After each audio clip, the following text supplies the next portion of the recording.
ومن احسن قولا ممن دعا الى الله وعمل صالحا وقال انني من المسلمين. السلام علیکم ورحمۃ اللہ وبرکاتہ. ان الحمد للہ نحمده ونستعینه ونستغفره ونعوذ باللہ من شرور انفسنا ومن سیئات اعمالنا. من يهده الله فلا مضل له ومن يضلل فلا هادي له. واشهد ان لا اله الا الله وحده لا شريك له واشهد ان محمدا عبده ورسوله. اما بعد، یا ایہا الذین آمنوا اتقوا اللہ حق تقاته ولا تموتن الا وانتم مسلمون. یا ایہا الناس اعبدوا ربکم الذی خلقکم من نفس واحدہ وخلق منها زوجها وبث منهما رجالا كثيرا ونساء واتقوا الله الذي تساءلون به والأرحام إن الله كان عليكم رقيبا.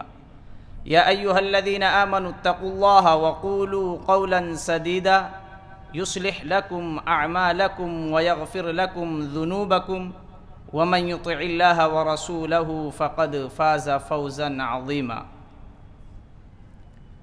معزز سامعین حضرات، اللہ رب العالمین کا بے حد شکر اور احسان ہے کہ اللہ رب العالمین نے ہمیں ایک جگہ بیٹھ کر اللہ اور اس کے رسول اور اس کے صحابہ کی باتوں کو سننے سنانے کا موقع عنایت کیا. آج کی اس مجلس میں جس عنوان پر مجھے بولنے کا، کچھ کہنے، کچھ سنانے کا جو موقع دیا گیا ہے، وہ عنوان بہت ہی عظیم عنوان ہے، سیرت ابو بکر صدیق رضی اللہ تعالیٰ عنہ. یہ ایک ایسی شخصیت ہے جو سب سے پہلے اللہ کے رسول صلی اللہ علیہ وسلم کی دعوت پر لبیک کہے. یہ ایک ایسی شخصیت ہے جو آپ صلی اللہ علیہ وسلم کے بعد اور انبیاء علیہم الصلوات والسلام کے بعد دنیا میں سب سے افضل انسان حضرت ابو بکر صدیق رضی اللہ تعالی عنہ کی شخصیت ہے. ایسی شخصیت کے تعلق سے جب باتیں آئے تو اس سے ہمیں زیادہ سے زیادہ دروس حاصل کرنے کی ضرورت ہے کہ وہ ایسی شخصیت جس کی جنت کی بشارت اللہ کے رسول صلی اللہ علیہ وسلم نے اپنی زبانی دی. اللہ تبارک و تعالیٰ نے قرآن مجید میں جنت کی بشارت کی طرف اشارہ کیا. ایسی شخصیت کی جب بات آئے تو ہمیں غور کرنا چاہیے کہ اللہ رب العالمین نے اتنی اور اتنا اونچا مقام کیوں انہیں عطا کیا. اس سے ہمیں دروس اور سبق حاصل کرنے کی ضرورت ہے. حضرت ابو بکر صدیق رضی اللہ تعالیٰ عنہ کا جو نام زمانہ جاہلیت میں تھا وہ نام عبد الکعبہ تھا. پھر آپ صلی اللہ علیہ وسلم نے ان کا نام چینج کر کے عبداللہ رکھ دیا. ان کے والد کا نام عثمان تھا اور ان کے والد کی کنیت ابو قحافہ، اور اسی کنیت سے ہی مشہور ہے. اور ابو بکر صدیق رضی اللہ تعالی عنہ یہ وہ پہلی شخصیت ہے، جیسا کہ آپ نے سنا کہ آپ صلی اللہ علیہ وسلم کی دعوت پر سب سے پہلے لبیک کہے. اور بہت سی روایتیں آتی ہیں جس میں کہا جاتا ہے کہ سب سے پہلے جنہوں نے اسلام قبول کیا وہ حضرت علی رضی اللہ تعالی عنہ ہیں. اور ایک روایت آتی ہے جس کے تعلق سے جس میں بیان کیا جاتا ہے کہ سب سے پہلے جنہوں نے اسلام قبول کیا وہ حضرت خدیجہ رضی اللہ تعالی عنہا ہیں. اور ایک روایت آتی ہے جس میں یہ بیان کیا جاتا ہے کہ سب سے پہلے جو اللہ کے رسول صلی اللہ علیہ وسلم کی دعوت پر لبیک کہے وہ زید بن حارثہ ہے. امام ابو حنیفہ رحمۃ اللہ علیہ نے بڑی زبردست تطبیق دی ہے. ان تمام حدیثوں کو جمع کر کے ایک بہترین قول جس سے تمام اختلاف کو ختم کر دیا، اس قول کو امام سیوطی رحمۃ اللہ علیہ نے تاریخ الخلفاء میں نقل کیا ہے. امام ابو حنیفہ رحمۃ اللہ علیہ فرماتے ہیں کہ مردوں میں جو بالغ ہوتے ہیں، مردوں میں سب سے پہلے جنہوں نے اسلام قبول کیا وہ حضرت ابو بکر صدیق رضی اللہ تعالیٰ عنہ ہیں، اور بچوں میں جو سب سے پہلے اسلام قبول کیا وہ حضرت علی رضی اللہ تعالیٰ عنہ ہیں، اور عورتوں میں جو سب سے پہلے اسلام قبول کی وہ حضرت خدیجہ رضی اللہ تعالیٰ عنہا ہیں، اور غلاموں میں جو سب سے پہلے اسلام قبول کیا وہ زید بن حارثہ رضی اللہ عنہ ہیں. یہ جو تطبیق دی تمام حدیثوں کے درمیان امام ابو حنیفہ رحمۃ اللہ علیہ نے تطبیق دی، جس سے سارا اختلاف ختم ہو گیا. معلوم ہوا کہ مردوں میں سب سے پہلے اسلام قبول کرنے والے حضرت ابو بکر صدیق رضی اللہ تعالی عنہ ہیں. اور یہ ان کا واقعہ سنیے کہ حضرت ابو بکر صدیق رضی اللہ تعالی عنہ کتنا آسانی سے اللہ کے رسول صلی اللہ علیہ وسلم کی باتوں کو قبول کیا. ایک مرتبہ کعبہ کے صحن میں بیٹھے ہوئے تھے حضرت ابو بکر صدیق رضی اللہ تعالی عنہ اور آپ صلی اللہ علیہ وسلم. حضرت ابو بکر صدیق رضی اللہ تعالی عنہ آپ صلی اللہ علیہ وسلم سے کہہ رہے ہیں کہ آپ کہتے ہیں کہ ہم جس کی عبادت کرتے ہیں، یہاں جو عبادت جس کی جا رہی ہے اللہ کے علاوہ، یہ حق نہیں ہے. آپ ایک اللہ کی عبادت کی تبلیغ کر رہے ہیں، کیا یہ سچ ہے؟ آپ صلی اللہ علیہ وسلم نے کہا ہاں، مجھ پر وحی نازل ہو رہی ہے کہ ایک اللہ کی عبادت کی طرف لوگوں کو بلایا جائے. حضرت ابو بکر صدیق رضی اللہ تعالی عنہ نے آپ صلی اللہ علیہ وسلم کی بات کو قبول کر لیا، اسلام قبول کر لیا. اور اسلام جب حضرت ابو بکر صدیق رضی اللہ تعالی عنہ نے قبول کیا تو اس کے بعد یوں ہی بیٹھے نہیں رہے. حضرت ابو بکر صدیق رضی اللہ تعالی عنہ آپ صلی اللہ علیہ وسلم کے پاس جو اللہ کی جانب سے پیغام آ رہا تھا، آپ صلی اللہ علیہ وسلم کے پاس اللہ رب العالمین کی طرف سے جو وحی نازل ہو رہی تھی اس کی دعوت و تبلیغ شروع کر دی. اور اس کا اتنا بہترین پھل اور اتنا بہترین نتیجہ سامنے آیا کہ عشرہ مبشرہ، یعنی جن 10 صحابی کو اللہ کے رسول صلی اللہ علیہ وسلم نے جنت کی خوشخبری دنیا ہی میں سنا دی تھی، ان میں سے 6 صحابہ کرام حضرت ابو بکر کے ہاتھوں اسلام قبول کی. یہ وہ شخصیت ہے جن کے ہاتھوں 10 عشرہ مبشرہ میں سے 6 صحابیوں نے حضرت ابو بکر سے اسلام قبول کیا. سمجھیے کہ ان کا جو ثواب حضرت ابو بکر صدیق رضی اللہ عنہ کو بھی مل رہا ہے تو کتنا اونچا مقام ہے، کتنا اونچا مقام ہے. اور انہوں نے حضرت ابو بکر صدیق رضی اللہ تعالی عنہ نے جب اسلام قبول کیا، دعوت شروع کر دی، تو کفار و مشرکین کے اندر بے چینی پیدا ہو گئی. حضرت ابو بکر صدیق رضی اللہ تعالی عنہ کے پاس آتے ہیں، کہتے ہیں کہ آپ اس طرح ہمارے سامنے عبادت نہیں کر سکتے، ہمیں خوف ہے، ہمیں ڈر ہے کہ ہماری عورتیں، ہمارے بچے آپ کے دین کی طرف مائل ہو جائیں اور آپ کے دین کو قبول کر لیں. تو کفار و مشرکین نے حضرت ابو بکر صدیق رضی اللہ تعالیٰ عنہ کو منع کر دیا کہ آپ کھلم کھلا دین کی دعوت نہیں کر سکتے، کھلم کھلا آپ نمازیں، روزہ، یہ سب عبادتیں آپ نہیں کر سکتے، ایک اللہ کی عبادت کھلم کھلا کرنے کی اجازت نہیں ہے. تو حضرت ابو بکر صدیق رضی اللہ تعالیٰ عنہ کو روکا. کفار و مشرکین کے سردار آئے، انہیں روکا. حضرت ابو بکر صدیق رضی اللہ تعالیٰ عنہ اپنے گھر میں عبادت کرتے تھے، اپنے گھر میں عبادت کرتے تھے، اپنے گھروں میں ہی اللہ رب العالمین کا ذکر و اذکار، قرآن کی تلاوت، نماز ادا کرتے تھے. کفار کو اس سے بھی بے چینی ہونے لگی کہ یہ جو حضرت ابو بکر گھر میں بیٹھ کر کے تلاوت کرتے ہیں، گھر میں بیٹھ کر کے نماز پڑھتے ہیں، کہیں ایسا نہ ہو کہ ہماری عورتیں، ہمارے بچے اس کے دین کی طرف مائل ہو کر کے اس کا دین قبول کر لیں، یعنی دین اسلام میں چلے جائیں. تو پھر آتے ہیں اور ان کے اوپر پریشر ڈالتے ہیں. حضرت ابو بکر رضی اللہ عنہ پر پریشر ڈالتے ہیں، پھر بے چین ہو جاتے ہیں. حضرت ابو بکر صدیق رضی اللہ تعالی عنہ آخرکار یہ فیصلہ لیتے ہیں کہ انہیں ہجرت کر جانا ہے، مکہ کی بستی کو چھوڑ دینا ہے. مکہ میں اللہ کی عبادت کا موقع نہیں مل رہا ہے، یہاں سے نکل جانا ہے. ارادہ تھا حبشہ کی طرف ہجرت کا. راستے میں ابن دغنہ ملتے ہیں، کہتے ہیں اے ابو بکر کدھر کا ارادہ ہے؟ حضرت ابو بکر صدیق رضی اللہ تعالی عنہ کہتے ہیں کہ میری قوم نے مجھے نکال دیا ہے، میں چاہتا ہوں کہ میں زمین پہ سیر کروں اور اپنے رب کی عبادت کروں۔ حضرت ابن دغنہ یہ ایک اپنے قبیلے کے سردار تھے، مکہ میں بڑی عزت رکھتے تھے اپنے آپ پر اور بڑے مشرف انسان تھے۔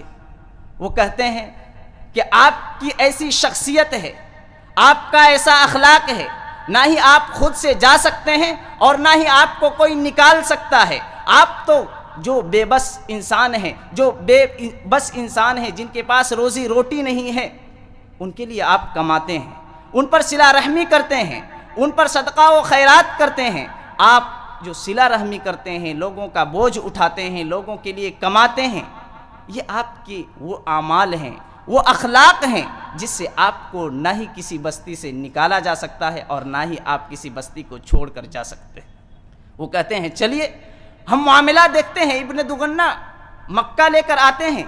مکہ کے جو قریش کے جو سردار تھے، جو مشرکین اور جو کفار تھے، ان سے بات کرتے ہیں کہ یہ حضرت ابو بکر کا مسئلہ کیا ہے۔ تو وہ سناتے ہیں کہ یہ اپنے رب کی عبادت کرتے ہیں، ہمارے اندر یہ خوف ہے کہ کہیں ہماری عورتیں ان کے دین کی طرف مائل نہ ہو جائے، ہمارا یہ خوف ہے کہ کہیں ہمارے بچے ان کے دین کی طرف متاثر ہو کر کے ان کا دین قبول نہ کر لے۔ تو ابن دغنہ نے اس شرط پر حضرت ابو بکر صدیق رضی اللہ تعالی عنہ کو مکہ میں رہنے کا یہ کیا کہ حضرت ابو بکر اپنے گھر میں ہی نماز پڑھیں گے، اپنے گھر میں ہی تلاوت کریں گے، مکہ کی گلیوں میں اللہ رب العالمین کا ذکر و اذکار نہیں کریں گے، اس شرط کے ساتھ۔ پھر کچھ دن ہوا، حضرت ابو بکر صدیق رضی اللہ تعالی عنہ دعوت تبلیغ کی بے چینی، اللہ رب العالمین کی دعوت اور اللہ رب العالمین کا جو پیغام ہے اس کو دوسروں تک پہنچانے کے لیے بے چین تھے کہ کیسے لوگوں کو دین اسلام کی طرف بلائیں، کیسے لوگوں کو دین اسلام میں داخل کیا جائے۔ انہوں نے اپنے گھر کے صحن میں ہی ایک مسجد بنا دی، ایک مسجد بنائی اور اس میں نماز پڑھنے لگے۔ کفار و مشرکین نے ابن دغنہ کو بلایا کہ آپ نے کہا تھا کہ یہ ابو بکر صرف اپنی گھر میں نماز پڑھے گا اور آپ نے یہ عہد لیا تھا، تو یہ عہد کیا ہے؟ کفار و مشرکین نے اعتراض کیا ابن دغنہ پر۔ ابن دغنہ نے آپ صلی اللہ علیہ وسلم کے جو صدیق، آپ صلی اللہ علیہ وسلم کے جو حبیب حضرت ابو بکر صدیق رضی اللہ تعالی عنہ سے کہتے ہیں ابن دغنہ کہ یہ کیا کر رہے ہیں، ہم نے عہد لیا ہے، عہد و پیمان لیا ہے، تو اس کا کیا ہوگا؟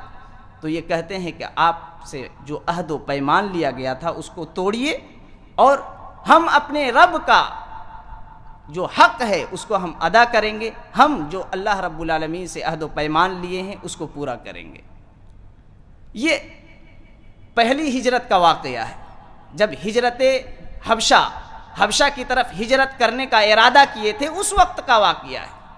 اور جب اسلام انہوں نے قبول کیا، حضرت ابو بکر صدیق رضی اللہ تعالی عنہ نے جب اسلام قبول کیا، مورخین بیان کرتے ہیں کہ حضرت ابو بکر صدیق رضی اللہ تعالی عنہ نے 40,000 درہم اپنے پاس جمع کیے تھے، سارا کا سارا اللہ کے رسول صلی اللہ علیہ وسلم کی قدموں میں جا کر کے پھینک دیا، کہا کہ یہ لیجئے، اللہ کے رسول صلی اللہ علیہ وسلم دعوت و تبلیغ کے کام میں جو کچھ کام آتا ہے، یہ جو رقم ہے اس کو استعمال کریں۔ یہ اتنی بڑی قربانی تھی، 40,000 درہم اس دور میں کتنی بڑی رقم تھی، اور اللہ کے رسول صلی اللہ علیہ وسلم کی خدمت میں پیش کر دیتے ہیں۔ اسی لیے حضرت ابو بکر صدیق رضی اللہ تعالی عنہ کے سلسلے میں امام ابن القیم رحمۃ اللہ علیہ فرماتے ہیں کہ یہ جو فرعون کے گھر میں مومن تھے ان سے بہتر مومن حضرت ابو بکر صدیق رضی اللہ تعالی عنہ۔ فرعون کے گھر میں جو مومن تھے وہ ان کا عقیدہ درست تھا، علل اعلان وہ توحید کی دعوت نہیں دیتے تھے، لیکن حضرت ابو بکر صدیق رضی اللہ تعالی عنہ کا ایمان بھی پختہ تھا اور وہ علل اعلان توحید کی دعوت بھی دیتے تھے۔ اس اعتبار سے حضرت ابو بکر صدیق رضی اللہ تعالی عنہ فرعون کے گھر میں جو مومن تھے ان سے افضل ہیں۔ یہ حضرت ابو بکر صدیق رضی اللہ تعالی عنہ ہیں۔ اور مزید آگے چلتے ہیں، حضرت ابو بکر صدیق رضی اللہ تعالی عنہ جب آپ صلی اللہ علیہ وسلم کے ساتھ دعوت و تبلیغ کا کام شروع کیے. اللہ کے رسول صلی اللہ علیہ وسلم سے کہا کہ اے اللہ کے رسول صلی اللہ علیہ وسلم، جب ہم لوگ اتنے تعداد میں ہو گئے، تقریباً 36 کی تعداد میں جب مسلمانوں کی تعداد ہو گئی، تو حضرت ابوبکر صدیق نے کہا رضی اللہ عنہ نے کہا کہ اب ہم کھلم کھلا دعوت و تبلیغ کا کام کرتے ہیں. ہماری تعداد بڑھ رہی ہے، ہمیں ڈر کیا ہے، ہمیں کس چیز کا خوف ہے؟ ہم چلتے ہیں، اللہ کی راہ میں نکلتے ہیں، توحید کی تبلیغ کرتے ہیں، توحید کی طرف لوگوں کو بلاتے ہیں، شرک سے روکتے ہیں، اور بتوں کی جو پوجا کی جا رہی ہے ان سے لوگوں کو روکتے ہیں. حضرت ابوبکر صدیق رضی اللہ تعالیٰ عنہ نکل پڑے دعوت کے کام میں. آپ صلی اللہ علیہ وسلم کے ساتھ چند دن دعوت کا کام کیے، پھر آپ صلی اللہ علیہ وسلم کو حکم ملا کہ ہجرت کریں مدینہ کی طرف. ہجرت کا واقعہ نہایت ہی دکھ بھرا واقعہ ہے. 3 سال تک ابو طالب کی جو گھاٹی ہے اس گھاٹی میں مسلمان رہے، پتے چبا کر کے اپنی زندگی گزارے. حضرت ابوبکر صدیق رضی اللہ تعالیٰ عنہ اور آپ صلی اللہ علیہ وسلم کی ہجرت کا واقعہ حضرت عائشہ رضی اللہ تعالیٰ عنہا بیان کرتی ہیں کہ ایک روز آپ صلی اللہ علیہ وسلم ایسے وقت میں جس وقت کبھی آیا نہیں کرتے تھے آپ صلی اللہ علیہ وسلم، یعنی دوپہر کا وقت تھا، دوپہر میں کبھی آپ صلی اللہ علیہ وسلم ہمارے گھر تشریف نہیں لاتے تھے. آپ صلی اللہ علیہ وسلم دوپہر کے وقت تشریف لاتے ہیں. آپ صلی اللہ علیہ وسلم کا تشریف لانا اس تعلق سے حضرت ابوبکر صدیق رضی اللہ عنہ بیان کرتے ہیں کہ ضرور کوئی اہم کام ہوگا. حضرت ابوبکر صدیق رضی اللہ تعالی عنہ بالکل متوجہ ہو گئے اور آپ صلی اللہ علیہ وسلم آئے، دستک دی، اجازت مانگا، اندر داخل ہوئے. آپ صلی اللہ علیہ وسلم کو بیٹھایا اور حضرت ابوبکر صدیق رضی اللہ تعالی عنہ سے کہا کہ یہ جو آپ کی فیملی ہے ان کو تھوڑا سائڈ میں بیٹھائیں، کچھ اہم باتیں کرنی ہیں. حضرت ابوبکر کہتے ہیں اے اللہ کے رسول، یہ تو آپ کے گھر والے ہی ہیں. پھر آپ صلی اللہ علیہ وسلم نے بات شروع کی کہ اللہ رب العالمین نے ہمیں ہجرت کا حکم دیا ہے کہ ہمیں مکہ، یہ جو بستی ہے، اس بستی کو چھوڑ کے جانا ہے مدینہ اور وہاں پہ دین کی دعوت کا کام کرنا ہے. حضرت ابوبکر صدیق رضی اللہ تعالیٰ عنہ پوچھتے ہیں کیا مجھے بھی آپ کے ساتھ ہجرت کا شرف حاصل ہوگا؟ آپ صلی اللہ علیہ وسلم فرماتے ہیں اے ابوبکر ضرور، آپ ہمارے ساتھ ہوں گے. پھر 4 مہینے تک حضرت ابوبکر صدیق رضی اللہ تعالیٰ عنہ جو سواری ہیں ان کے پاس 2 اونٹنیاں تھیں، ان دونوں اونٹنی کو کھلا پلا کر کے تیار کر رکھا تاکہ مدینہ جانے تک جو تقریباً 480 کلومیٹر ہے اس مسافت کو آسانی سے یہ جو اونٹ ہیں وہ طے کر سکیں. اللہ کے رسول صلی اللہ علیہ وسلم کا یہ جو حکم ملا حضرت ابوبکر کو کہ آپ بھی ہمارے ساتھ ہیں، یہ بڑی خوشخبری تھی. ہجرت کی تیاری چلتی ہے، ہجرت کرنے کے لیے تیار ہوتے ہیں. حضرت عائشہ بیان کرتی ہیں کہ حضرت اسماء بنت ابی بکر، یہ اسماء رضی اللہ عنہا، یہ دونوں بہن مل کر کے تیاری کرتی ہے، ہجرت کی تیاری کرتے ہیں. آپ صلی اللہ علیہ وسلم کا سامان تیار کرتے ہیں اور آپ صلی اللہ علیہ وسلم کے دوست حضرت ابوبکر صدیق رضی اللہ تعالیٰ عنہ کے لیے سامان تیار کرتے ہیں، زاد راہ تیار کرتے ہیں. پھر وہ تیار کر کے چلے جاتے ہیں. یہاں دیکھیے کہ حضرت ابوبکر صدیق رضی اللہ تعالیٰ عنہ کے پاس جتنی بھی پراپرٹی تھی، جتنا بھی بینک بیلنس تھا ان کے پاس سارا کا سارا ہجرت کے سفر میں لے لیے، آپ صلی اللہ علیہ وسلم کے لے لیے. آپ صلی اللہ علیہ وسلم کے ساتھ جا رہے ہیں. پوری گھر کی دولت، گھر میں بوڑھا باپ ابو قحافہ ہے، ان کی 2 بیٹیاں ہیں، ننھی منی بیٹیاں، حضرت عائشہ رضی اللہ عنہا اور حضرت اسماء بنت ابوبکر رضی اللہ عنہ، یہ دونوں ہیں. پورا خزانہ گھر میں جو کچھ تھا سب لے لیے. حضرت اسماء بنت ابی بکر رضی اللہ عنہا کی بردباری اور ان کی شجاعت دیکھیے کہ حضرت اسماء بنت ابی بکر جب ان کے دادا ابو قحافہ پوچھتے ہیں کہ کیا ابو بکر نے کچھ گھر میں چھوڑ کے گیا ہے یا سارا کا سارا مال اللہ کے رسول صلی اللہ علیہ وسلم کی خدمت میں پیش کر دیا، حضرت اسماء بنت ابی بکر جانتی ہیں کہ اللہ کے رسول صلی اللہ علیہ وسلم کی خدمت میں ابو جان حضرت ابوبکر صدیق رضی اللہ عنہ پوری دولت لے کے چلے گئے. اب وہ ایک شجاعت، بردباری اور بہادری سے کام لیتی ہیں کہ جو مٹکا تھا، اس میں کنکڑی ڈال کر کے اپنی اوڑھنی دوپٹہ سے ڈھک کر کے ان کے دادا کو ٹچ کرواتی ہیں کہ دیکھیے ابو جان حضرت ابو بکر صدیق نے یہ اشرفیاں چھوڑ کے گئے ہیں۔ اللہ اکبر! اتنی بردباری، اتنی شجاعت مندی سے کام لیا، اسلام کا دفاع کیا، اور اس طرح ہجرت کا سفر ہوتا ہے۔ آپ صلی اللہ علیہ وسلم کے پاس جاتے ہیں اور پھر دونوں نکلتے ہیں، غار ثور میں 3 دن تک ٹھہرتے ہیں۔ غار ثور میں ایک زبردست واقعہ ہوتا ہے، حضرت ابو بکر صدیق رضی اللہ تعالی عنہ اور آپ صلی اللہ علیہ وسلم دونوں ساتھ میں ہیں، اور باہر سے ان کے قدم دکھ رہے تھے، ان کے پیر دکھ رہے تھے۔ حضرت ابو بکر صدیق رضی اللہ تعالی عنہ کہتے ہیں کہ اے اللہ کے رسول، اگر مشرکین ہمارے پیر دیکھ لیں تو پھر ہمارا انجام بہت برا ہوگا، ہم پکڑے جائیں گے۔ اللہ کے رسول صلی اللہ علیہ وسلم کہتے ہیں کہ اے ابو بکر، ہمارے ساتھ اللہ رب العالمین ہے۔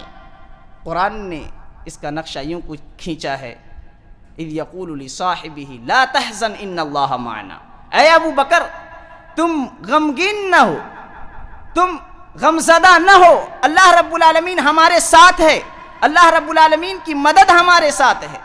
یہ اللہ رب العالمین کی نصرت آتی ہے، اور وہ ہجرت کر جاتے ہیں مدینہ۔ آگے ان کی شجاعت مندی، ان کی بردباری اور اسلام کے لیے ان کی بڑی قربانیاں ہیں۔ حضرت ابو بکر صدیق رضی اللہ تعالی عنہ نے جتنی قربانی دی، اللہ کے رسول صلی اللہ علیہ وسلم خود بیان کرتے ہیں کہ جتنے بھی اس دنیا میں ہمارے اوپر جن لوگوں نے بھی احسان کیا ہے، سارے لوگوں کا احسان ہم نے چکا دیا ہے، سوائے ایک شخص کے، حضرت ابو بکر صدیق رضی اللہ تعالی عنہ کا احسان ہم نہیں چکا پائے ہیں۔ حضرت ابو بکر صدیق رضی اللہ تعالی عنہ کا احسان قیامت کے روز صرف اللہ رب العالمین ہی اس کا بدلہ دے گا۔ کتنے احسانات تھے حضرت ابو بکر صدیق رضی اللہ تعالی عنہ کے آپ صلی اللہ علیہ وسلم پر۔ پھر آگے اللہ کے رسول صلی اللہ علیہ وسلم اسی حدیث میں بیان کرتے ہیں، اللہ کے رسول کہتے ہیں کہ یہ جو ابو بکر صدیق رضی اللہ تعالی عنہ ہے، ان کی دولت سے جتنا ہمیں اور اسلام کو فائدہ پہنچا، اتنا کسی اور کی مال و دولت سے، کسی اور کے پراپرٹی سے اسلام کو فائدہ نہیں پہنچا۔ یہ اللہ کے رسول صلی اللہ علیہ وسلم اور دین اسلام پر انہوں نے احسان کیا، اور دین اسلام کی خاطر اپنی پوری دولت کو لٹا دیا۔ حضرت ابو بکر صدیق رضی اللہ تعالی عنہ کے تعلق سے آپ صلی اللہ علیہ وسلم بیان کرتے ہیں اسی حدیث میں کہ اگر میں اللہ رب العالمین کے علاوہ کسی کو خلیل بناتا تو حضرت ابو بکر صدیق رضی اللہ تعالی عنہ کو اپنا خلیل بناتا۔ خلیل یعنی جگری یار، جگری دوست بناتا۔ یہ حضرت ابو بکر صدیق رضی اللہ تعالی عنہ کے تعلق سے آپ صلی اللہ علیہ وسلم بیان کرتے ہیں۔ حضرت ابو بکر صدیق رضی اللہ تعالی عنہ اسلام کے خاطر کتنا قربانی دی ہے، اور اسلام کے خاطر کس طرح انہوں نے اپنی دولت کو لٹایا ہے، آپ اس کا اندازہ لگا سکتے ہیں کہ غزوہ تبوک کا موقع تھا۔ آپ صلی اللہ علیہ وسلم اعلان کرتے ہیں کہ صدقہ کرے، جو شخص صدقہ کرے گا اس کے جنت کی ضمانت ہم لیتے ہیں۔ اللہ کے رسول صلی اللہ علیہ وسلم نے صدقے کا اعلان کیا، کیونکہ غزوہ تبوک کا سفر بہت دور کا سفر تھا، گرمی کا موسم تھا، ہتھیار کی ضرورت تھی، اور راستے کے لیے کھانے پینے کی ضرورتیں تھیں۔ تو اللہ کے رسول صلی اللہ علیہ وسلم نے اپنے صحابہ سے اپیل کی کہ صدقہ کرو۔ حضرت عمر رضی اللہ عنہ بیان کرتے ہیں کہ میں نے دل ہی دل میں سوچا کہ ابھی میرے پاس مال ہے، آج ہی موقع ہے کہ حضرت ابو بکر سے آگے نکل جاؤں، آج ہی موقع ہے کہ میں حضرت ابو بکر سے سبقت کر جاؤں۔ حضرت عمر رضی اللہ تعالی عنہ یہ دل ہی دل میں سوچ رہے ہیں، گھر جاتے ہیں، گھر کا آدھا مال لے کر کے آ جاتے ہیں، اور اللہ کے رسول صلی اللہ علیہ وسلم کی دربار میں پیش کر دیتے ہیں۔ حضرت ابو بکر صدیق رضی اللہ تعالی عنہ کا انتظار کرتے ہیں، دل ہی دل میں سوچتے ہیں کہ آج میں حضرت ابو بکر سے سبقت کر گیا۔ اللہ کے رسول صلی اللہ علیہ وسلم نے حضرت عمر سے پوچھا کہ اے عمر، تو نے گھر میں کیا کچھ چھوڑا ہے؟ حضرت عمر کہتے ہیں کہ ہم نے گھر میں آدھا حصہ چھوڑا ہے اور آدھا حصہ آپ کے دربار میں پیش کیا ہے۔ پھر حضرت ابو بکر تشریف لاتے ہیں، آپ صلی اللہ علیہ وسلم کے دربار میں تشریف لاتے ہیں، اپنا جو کچھ تھا گھر سے ساری دولتیں لا کر کے اللہ کے رسول صلی اللہ علیہ وسلم کی دربار میں پیش کر دیتے ہیں۔ حضرت ابو بکر صدیق رضی اللہ تعالی عنہ سے آپ صلی اللہ علیہ وسلم دریافت کرتے ہیں، پوچھتے ہیں کہ اے ابو بکر، تو نے گھر میں کیا کچھ چھوڑا ہے؟ اور کیا کچھ لایا ہے۔ حضرت ابو بکر صدیق رضی اللہ تعالیٰ عنہ کہتے ہیں کہ میں نے اللہ اور اس کے رسول کو گھر میں چھوڑا اور جتنی بھی جائیداد تھی، جتنی بھی پراپرٹی تھی، ساری چیزوں کو آپ کے دربار میں حاضر کر دیا۔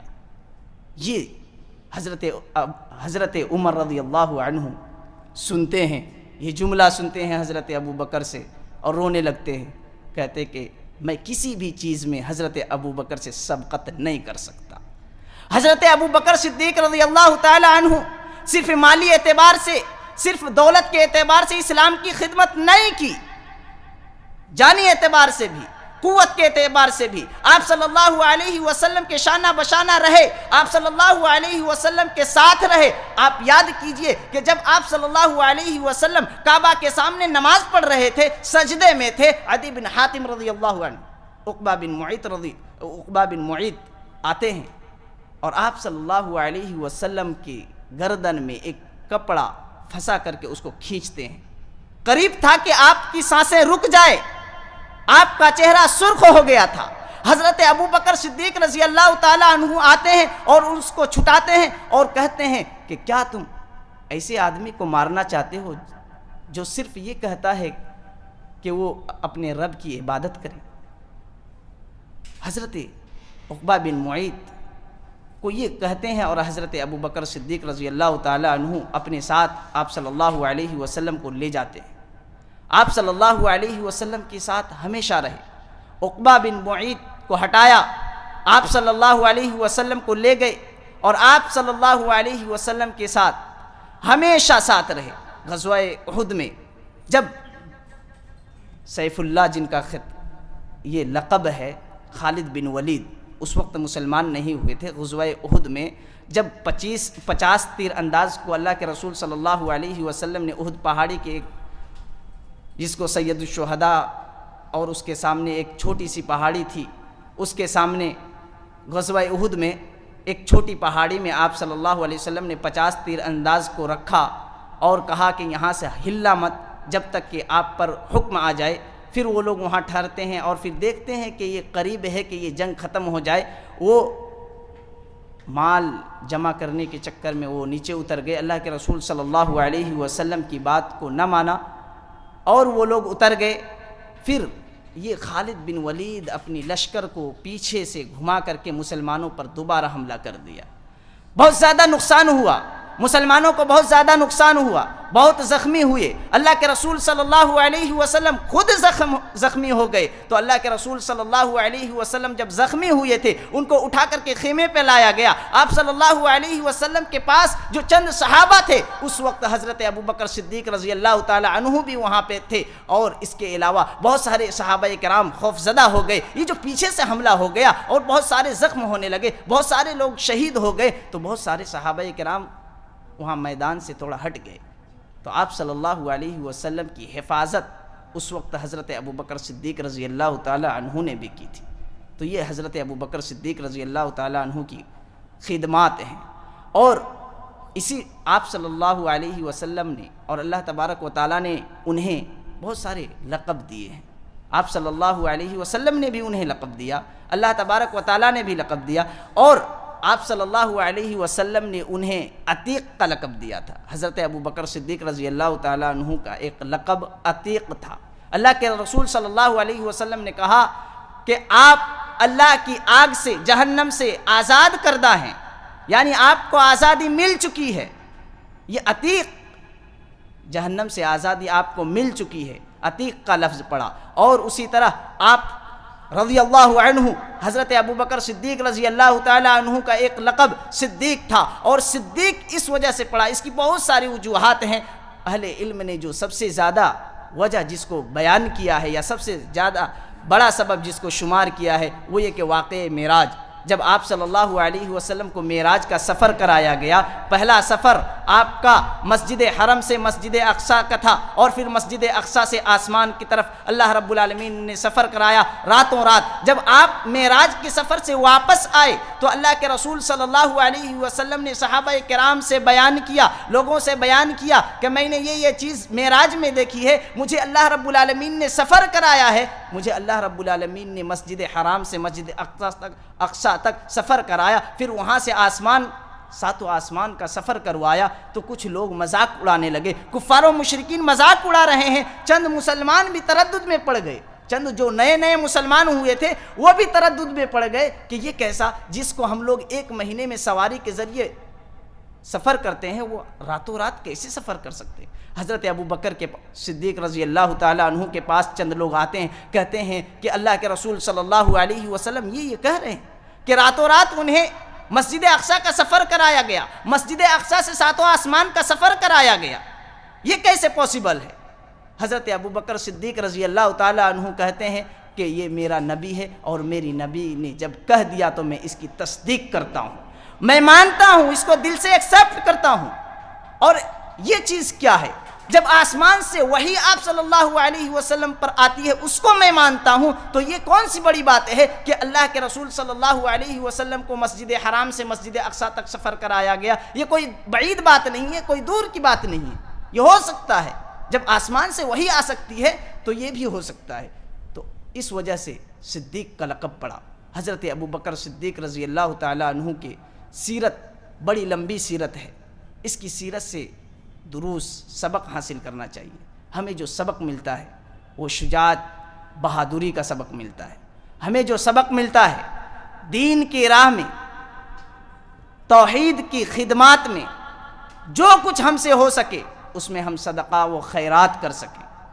ہمیں یہ سبق ملتا ہے کہ دین کے کام میں ہم بہادری سے کام لیں، اور جو شجاعت مندی ہے، عدل و انصاف ہے، اس کے ذریعے ہم کام لیں۔ اللہ کے رسول صلی اللہ علیہ وسلم کی جس طرح حضرت ابو بکر صدیق رضی اللہ تعالیٰ عنہ نے خدمت کی، دین کی خدمت کی، اس طرح ہمیں ضرورت ہے کہ ہم بھی دین کی خدمت کریں۔ دعوت توحید کی بہت زیادہ ضرورت ہے کہ اس دور میں توحید کی دعوت لوگوں تک پہنچایا جائے۔ بہت زیادہ ضرورت ہے کہ شرک کی قلاقمہ کیا جائے، شرک کو مٹایا جائے۔ بہت زیادہ ضرورت ہے جو بدعتیں پھیل رہی ہے ان کا خاتمہ کیا جائے، اس کی ضرورت ہے۔ کون اٹھے گا؟ اس امت کے کون وہ رہبر بنیں گے جس طرح حضرت ابو بکر صدیق نے دعوت توحید کو علی الاعلان، اللہ کے رسول صلی اللہ علیہ وسلم کے پیغام کو لوگوں تک علی الاعلان پہنچایا، اس طرح ہمیں بھی ضرورت ہے کہ ہم دوسروں تک اللہ اور اس کے رسول کی صحیح بات کو پہنچائیں۔ اور یہی تقاضا ہے سیرت کے بیان کرنے کا، صحابی رسول صلی اللہ علیہ وسلم کی سیرت کو بیان کرنے کا، اور صحابہ سے محبت رکھنا، یہ ہمارا ایمانی حصہ ہے۔ اللہ تبارک و تعالیٰ نے اس کو ہدایت کا ایک کسوٹی بتایا ہے کہ اگر صحابہ پر آپ ایمان لائیں گے تو آپ کا ایمان مضبوط ہوگا، آپ ہدایت یافتہ ہوں گے۔ صحابہ کرام رضوان اللہ علیہم اجمعین سے محبت یہ ایمان کا حصہ ہے۔ امام مالک رحمۃ اللہ علیہ فرماتے ہیں کہ سلف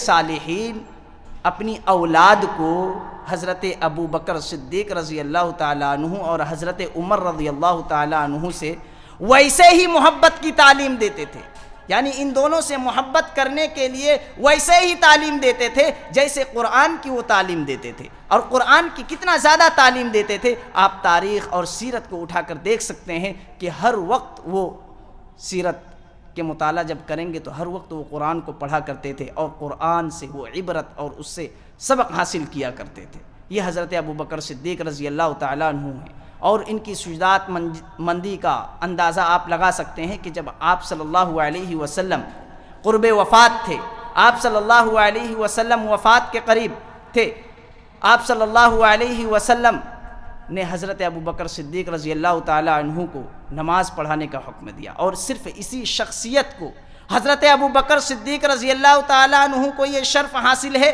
کہ آپ صلی اللہ علیہ وسلم کے رہتے ہوئے امت محمدیہ کو آپ صلی اللہ علیہ وسلم کے رہتے ہوئے حضرت ابو بکر صدیق رضی اللہ تعالیٰ عنہ نے 17 نمازیں تقریباً پڑھائی۔ 17 وقت کی نمازیں حضرت ابو بکر صدیق رضی اللہ تعالیٰ عنہ نے آپ صلی اللہ علیہ وسلم کے رہتے ہوئے پڑھائے۔ اور یہ ایک نقطہ ہے، اہل علم بیان کرتے ہیں کہ ایک نقطہ ہے کہ آپ رضی اللہ عنہ کو خلیفہ بنانے کا، کہ آپ صلی اللہ علیہ وسلم نے جب انہیں امام بنایا تو گویا آپ صلی اللہ علیہ وسلم نے انہیں خلیفہ بھی منتخب کیا۔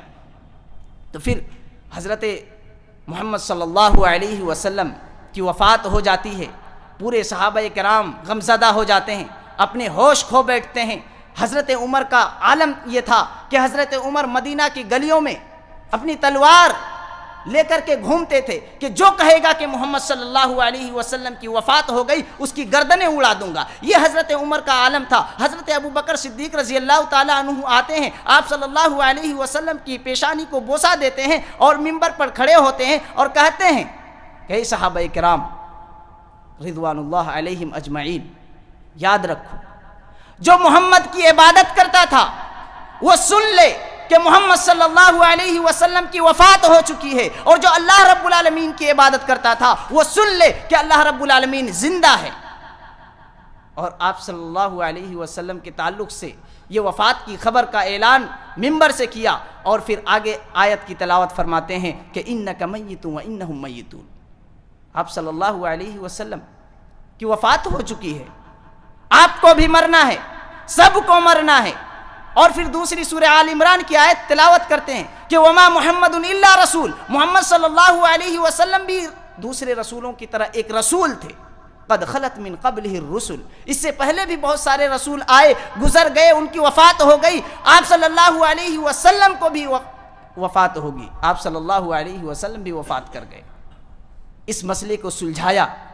حضرت ابو بکر صدیق رضی اللہ تعالیٰ عنہ خطبہ دے ہی رہے تھے, لوگوں کو نصیحت کر ہی رہے تھے. حضرت عمر رضی اللہ عنہ سن کر کے صحابہ کرام دہاڑ دہاڑ کر رونے لگے. اس آیت کو اس وقت سمجھا, حالانکہ اس سے 7 سال پہلے یہ آیت نازل ہو چکی تھی. لوگوں نے اس کی تلاوت کیا کرتے تھے, لیکن انہیں سمجھ میں صحیح طور پر نہیں آیا تھا کہ آپ صلی اللہ علیہ وسلم کی بھی وفات ہوگی. ان کا عقیدہ یہ نہیں بن چکا تھا کہ آپ صلی اللہ علیہ وسلم بھی مرنے والے ہیں.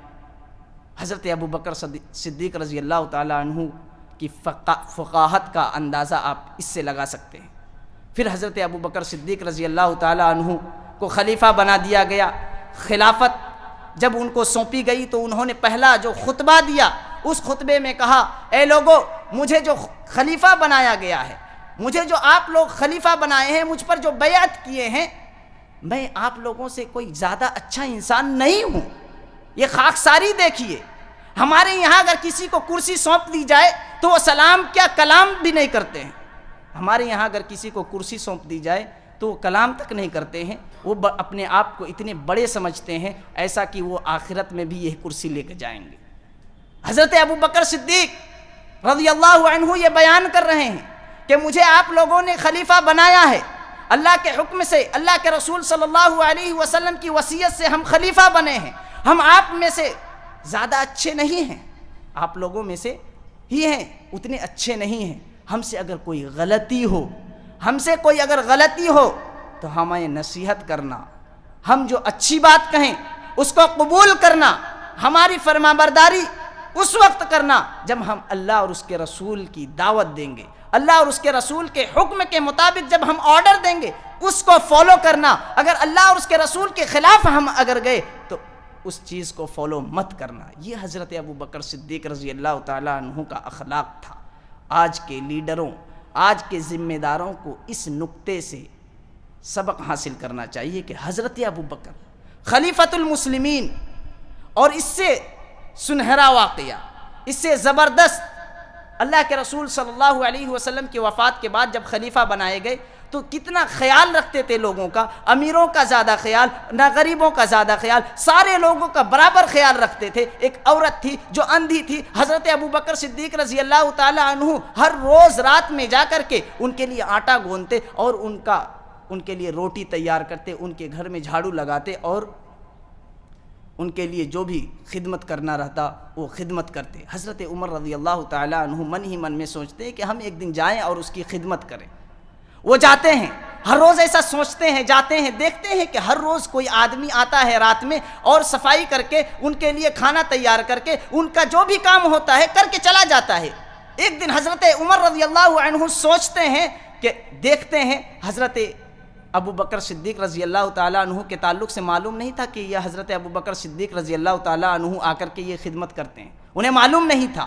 وہ ایک دن آتے ہیں, چپکے سے دیکھتے ہیں کہ کون ہے. پتہ چلتا ہے کہ حضرت ابو بکر صدیق رضی اللہ تعالیٰ عنہ جو خلیفۃ المسلمین ہیں, مسلمانوں کے لیڈر ہیں, وہ آتے ہیں اور یہ صفائی کر کے جاتے ہیں, یہ خدمت کر کے جاتے ہیں. بڑے تعجب ہوتے ہیں. اور حضرت عمر رضی اللہ عنہ، حضرت ابو بکر صدیق رضی اللہ عنہ جیسی اخلاق کی تمنا کرتے ہیں، کہتے ہیں کہ کاش مجھے حضرت ابو بکر کے ایک دن اور ایک رات مل جاتی۔ یہ تمنا حضرت عمر کی، جس عمر رضی اللہ عنہ کے تعلق سے اللہ کے رسول صلی اللہ علیہ وسلم کہتے ہیں کہ میرے بعد اگر کوئی نبی ہوتا تو حضرت عمر رضی اللہ عنہ ہوتا، لیکن حضرت عمر بھی حضرت ابو بکر کی زندگی جیسی تمنا کرتے ہیں۔ تو کتنی عظیم شخصیت ہے۔ اللہ کے رسول صلی اللہ علیہ وسلم نے یوں ہی نہیں کہا کہ اگر ہم اللہ کے علاوہ کسی اور کو خلیل بناتا تو حضرت ابو بکر صدیق رضی اللہ تعالیٰ عنہ کو بناتا۔ حضرت ابو بکر صدیق رضی اللہ تعالیٰ عنہ کے تعلق سے بہت سارے واقعات ہیں، اسلام کی بڑی خدمتیں ہیں، اسلام کی بڑی خدمتیں ہیں۔ حضرت ابو بکر صدیق رضی اللہ تعالیٰ عنہ یہ جو پیدا ہوئے آپ صلی اللہ علیہ وسلم کے تقریباً 2.5 سال بعد پیدا ہوئے تھے، اور پھر وفات ان کی 2.5 سال بعد، یعنی حضرت ابو بکر کی ایج اتنی ہی ایج تھی جتنی آپ صلی اللہ علیہ وسلم کی ایج تھی، 63 سال کے تھے۔ حضرت ابو بکر صدیق رضی اللہ تعالیٰ عنہ اس دنیا سے وفات کر گئے، اور ان کی خدمت کو آج تک تاریخ کے اوراق، احادیث کے اوراق میں ان کو نقل کیا جاتا ہے۔ ان کے فضائل میں حضرت ابو بکر صدیق رضی اللہ تعالیٰ عنہ کی فضائل میں 180 سے زائد احادیث بیان ہیں، 180 سے زائد احادیث بیان ہیں حضرت ابو بکر صدیق رضی اللہ تعالیٰ عنہ کے فضائل میں، ان کی جو فضیلتیں ہیں۔ تو یہ عظیم شخصیت ہے، اس کی سیرت کو پڑھنے کی ضرورت ہے، لوگوں کو پڑھانے کی ضرورت ہے، اپنی اولاد کو پڑھانے کی ضرورت ہے، تاکہ صحابہ سے محبت بڑھے، اور حضرت ابو بکر صدیق رضی اللہ تعالیٰ عنہ یہ ہمارے رول ماڈل بن سکے۔ جب ہم پڑھیں گے، جب لوگوں کو پڑھائیں گے، جب لوگوں کو سنائیں گے، تبھی نہ لوگ حضرت ابو بکر صدیق، حضرت عمر اور تمام صحابہ کرام رضوان اللہ علیہم اجمعین کو خلیفہ بنائیں گے۔ اللہ تبارک و تعالیٰ سے دعا کرتے ہیں کہ اللہ تبارک و تعالیٰ ہمیں رول ماڈل بنانے کی، حضرت ابو بکر صدیق رضی اللہ تعالیٰ عنہ کو بنانے کی توفیق عنایت فرمائے۔ ہم جب بھی اپنا رول ماڈل چنیں، ہم جب بھی اپنا آئیڈیل چنیں، صحابہ کرام کو چنیں۔ اللہ رب العالمین ہمیں اس فتنوں کے دور میں صحابہ کی سیرت سے سبق حاصل کرنے کی توفیق عنایت فرمائے۔ اللہ رب العالمین تو جس کو رضامندی کی سرٹیفکیٹ دے دی ہے، تو جس کو جنت کی سرٹیفکیٹ دے دی ہے، اس پر صحیح عقیدہ اور صحیح عقیدے سے ہمیں صحیح ایمان لانے کی توفیق عنایت فرمائے۔ ان کے عقیدے اور منہج جیسا ہمارا عقیدے اور منہج کو بنا دے۔ اللہ رب العالمین جس طرح صحابہ میں دینی جذبہ تھا، دین کے کام کرنے کا جذبہ تھا، عبادت میں ان کی دل لگئی جس طرح تھی، دل جوئی سے جس طرح عبادت کیا کرتے تھے، اس طرح ہمارے دل میں بھی وہ دل جوئی پیدا کر دے، ہمارے دل میں وہ جذبہ پیدا کر دے کہ ہم بھی صحابہ کرام رضوان اللہ علیہم اجمعین جیسے ہم عبادت کرنے کی کوشش کریں۔ اللہ رب العالمین ہماری ان جو بھی چھوٹی چھوٹی نیکیاں ہیں، ان نیکیوں کو اخلاص کے ساتھ عمل کرنے کی توفیق اور ان کو قبول کر، اللہ رب العالمین جو بھی ہم سے خطائیں ہوتی ہیں ان خطاؤں کو معاف فرما، اور ہمیں صحیح راستے پر جو اسلاف امت کا، جو آپ صلی اللہ علیہ وسلم کے صحابہ کا منہج تھا، اس منہج پر چلنے کی توفیق عنایت فرمائے۔ آمین۔ السلام علیکم ورحمۃ اللہ۔